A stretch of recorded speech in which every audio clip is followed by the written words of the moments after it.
Namaskar, dear students. Today we will see this problem from ISI MSTAT, which is the seventh problem of the PSA paper. So it goes like this: that we are given A, which is a set of functions f from R to R, and which satisfies this condition. So the difference, the absolute value of fx minus fy is less than or equal to twice x minus y squared, and this holds for all real values x and y. And also it is given that f of 0 equals 0. So we have to check that which of the following options are correct. Okay, so in all of these options, we have some function of fx, like either it is a polynomial or some function times fx, some function plus fx, or exponential of that function. So the first and foremost work is to obtain form of f that satisfies this equation. Now, very interestingly, I think many of you know that if this x minus y squared was just mod of x minus y, then these kind of functions are called Lipschitz, right? But it is not a Lipschitz function. It is rather more constant condition. Now, in this condition, basically, we will have to find out somehow that what are the choices of f that satisfies this kind of condition. Okay. So one very obvious thing is that the function f must be continuous, because as you can see, the absolute value of the ratio of fx minus fy and x minus y, that is again less than or equal to twice mod of x minus y, right? So that actually signifies that it is a continuous function, and that means if it is continuous, then the derivative might exist, right? So we'll see whether we can obtain the derivative or not.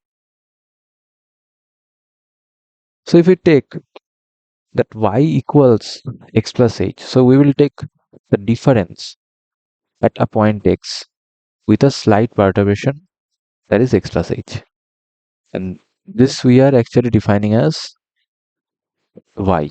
So again this will satisfy that difference of f of x plus h minus fx, that will be less than or equal to twice h squared.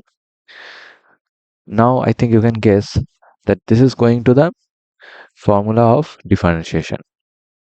So again this limit of the ratio will be defined, right? And this will be defined because it is less than or equal to the limit of this function, and this limit actually is 0. Now, since this absolute value is there, so this limit can only be 0. It is nothing but the derivative of f prime x.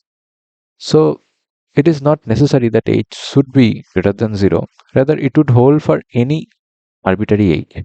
So maybe we can just omit this condition, and since the condition holds for all choices of xy, so that implies that this fx, or the absolute value of the differentiation, the derivative of fx, is 0. That means fx can only be a constant function. Okay. Now it is also given that f of 0 is equal to 0. So that clearly means, see, the constant of that function of choice is 0. So now we will just verify putting fx equal to 0 in different options. So like gx has to be equal to p of 0. Now p of 0 means some polynomial function p evaluated at 0, which is not necessarily 0 always, right? Because there can be some constant terms. So this doesn't always belong in A. Okay, now x plus fx is here x, which definitely doesn't belong in A. Now gx, which is x times fx, this is now again equal to 0. And the class A only consists of the function 0, fx equals 0. So that actually belongs, or rather is the only element in A. So this is the correct answer. Definitely D can't be the correct answer anymore. So yeah, so this is the correct answer. And I think you got the concept. It's very simple. We just have to apply the basic definition of differentiation utilizing the inequality that has been given. So Yes, that's all for this video. See you again. Hare Krishna.